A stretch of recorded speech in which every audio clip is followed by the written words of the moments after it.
One of the reasons why the church is lethargic and impotent today is because we have lost the biblical design for the family.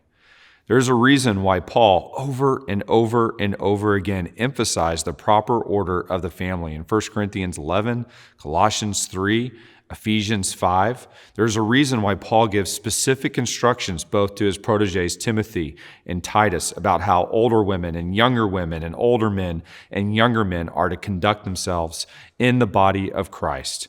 And that reason, I believe, is because the biblical family is the building block of every church and subsequently every society.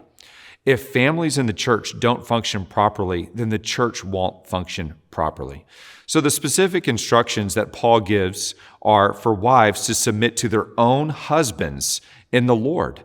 Because, he says in Ephesians 5:23, the husband is the head of the wife as Christ is the head of the church. And then he gives instructions for husbands to love their wives as Christ loves the church.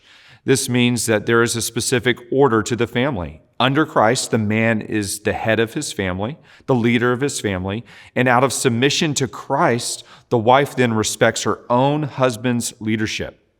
That doesn't mean that the wife is inferior, far from. When I was in the Marine Corps, I submitted to a lot of high-ranking officers. That didn't mean I was inferior to them in worth or value, nor does submission mean that the wife is a doormat.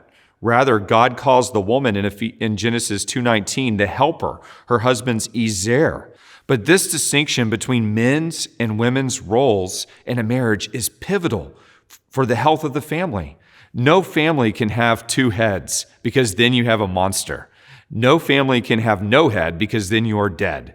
Every family must have one head, the husband who is joyfully leading his wife, and the wife who is lovingly submitting to her own husband.